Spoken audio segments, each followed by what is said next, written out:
Sun's out, guns out. A lot of people like sauteing fish, seafood, calamari in the kitchen, but on a beautiful Sunday day in Austin, Texas, we're gonna be sauteing calamari outside. You only need a few things to get started.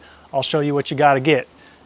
Olive oil or your preferred cooking lubricant, some paper towels to remove the moisture. Moisture is the enemy of a good chef. Salt, get about a pound of calamari. Of course, we got garlic, and we got our nice knife with a cutting board. First step is we want to rip a few pieces of paper towel, place them on our cutting board. This calamari we got fresh from Whole Foods, really wet. We gotta get the moisture out of that calamari if we want it to be nice and seared, crispy on the outside.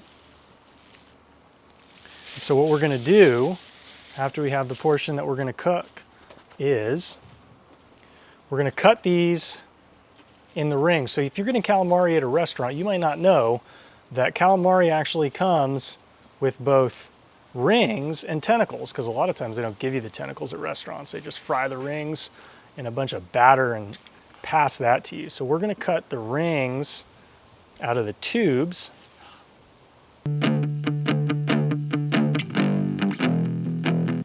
Okay, once we got this taken care of, we are going to add our salt.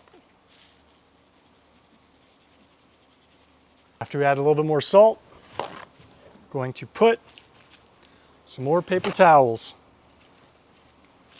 on the calamari. Let that sit for a few minutes. While we are dehydrating the calamari, we want to break apart a bulb of garlic. You can get it pre-peeled. A lot of times I get it pre-peeled, but Whole Foods didn't have the pre-peeled garlic, so we're going to opt for about a half bulb, which is about 6, 7, 8 cloves. I challenge you to use too much garlic on your food. If you've never used too much garlic on your food, you're not using enough garlic. You gotta know where the boundary is, because that's where deliciousness comes. So if you're going to chop up some unpeeled garlic, you can actually use the side of the knife and you go like this. Boom. Once you hit it like that hard, you can separate the wheat from the shaft, as they say. We're gonna do this again. Boom. Separate the wheat from the shaft. That one was not as good, but still better than peeling it the inefficient way. That one's already good. This one just needs to be peeled a little bit. That one's all right. And we're gonna do it one last time with these. Boom. Good thing about cooking outside is you can just throw this stuff on the ground and nature will take care of it later. We are going to dice up this garlic.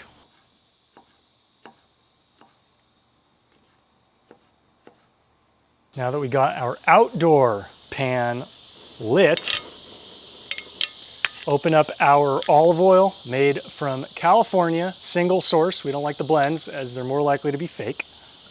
We will put a little bit of oil on that pan. And even before this oil gets hot, I'm okay putting some of this garlic on. Let it saute just a bit. Put a little bit more oil on there for good measure. Let's check out how nice and brown this garlic is. Give it a little stir. Move it all around the pan, and that's when it's ready for the calamari. Keep the garlic on the side so it doesn't get too burned. Ideally, you're wearing an apron so this doesn't splatter on you, but we're gonna take a little bit of a risk because that's what Chef Alex does. Let's mix this around so all of the calamari has good pan exposure. We'll keep the paper towel on hand in case extra moisture accumulates. I don't think that's gonna happen here, but half the time it will. And if that extra moisture accumulates, like you can see right here, you come zoom in, see a little bit of moisture accumulating there. If there were about twice as much as that, you just take that paper towel, dab it up. Now I don't think there's gonna be too much to prevent a sear, but we'll see. Now that we got a little bit more moisture than I expected, we can just dab that pan away, remove that moisture. All right, now we're getting a nice sear.